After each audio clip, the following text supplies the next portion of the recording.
Balikan natin si Eric Mendoza with his report dyan sa may viewing ng pre-trial hearing ni Pangulong Rodrigo Duterte. Eric? Sumisinag na ang araw tungo sa hustisya. Ganyan nilarawan ni Atty. Jojo Lacanilao, convener ng Duterte Panagutin Network, ang natipintong confirmation of charges hearing ng dating Pangulong Rodrigo Duterte sa ICC.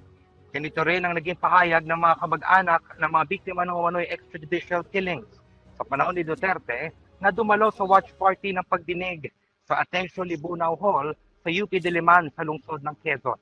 Bago mag-umpisa ang paglilitis ay nagkaroon ng maikling programa kung saan nagsalita ang mga kamag-anak ng mga umano'y biktima ng EJK.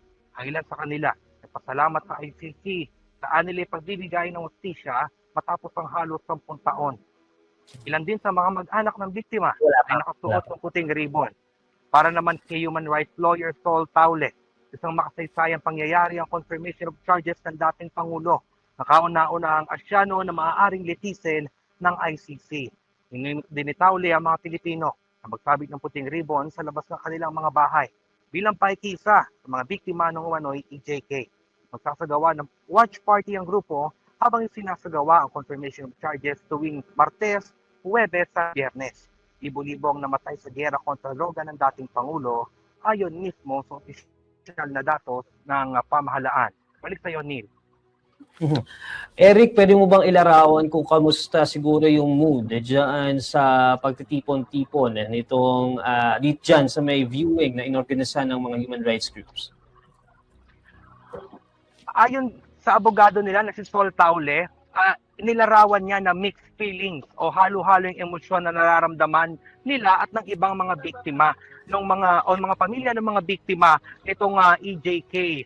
At ayon sa kanila ay masaya sila na matapos yung halos 10 taon ay nakakamit na nila o nag-uumpisa na itong mga hakbang tungo sa pagkamit nila ng hustisya. Neil, nung nandun tayo kanina, marami-rami na rin yung mga tao. Itong mga kamag-anak ay kanina ay nagbigay din ng kanilang testimonya. Ang ilan ay mga naging emosyonal sa kanilang paglalarawan sa kanilang quest for justice, Neil.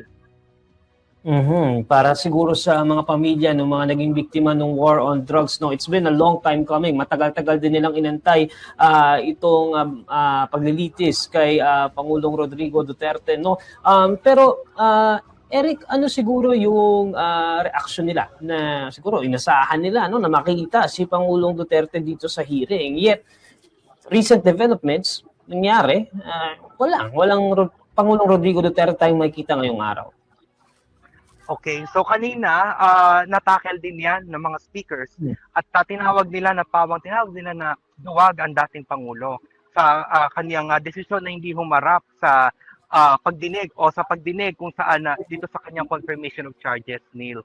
At medyo emosyonal yung mga pamilya at kita pa rin yung bakas ng kanilang galit doon sa sinapit ng kanilang mga kamag-anak na mga naging biktima ng umano'y EJK. Neil? Eric, you mentioned kanina na magpapatuloy-tuloy itong viewing. Magkakaroon din sa Tuesday, Thursday at Friday. Tama ba yun, Eric? Yes, Neil. Bukas ba ito sa publiko? Maaari bang pumunta dyan sa viewing? Itong siguro mga gusto ring dumalo doon sa panunood ng pre-trial hearing ni Pangulong Duterte? Neil, aalamin pa natin yan. Pero sa ngayon, ang priority ngayon is yung mga kamag-anak talaga ng mga pumunta dito sa mga watch party na ito. Malalaman natin yan sa mga susunod na araw, Neil. Okay, maraming salamat, Eric. And that is Eric Mendoza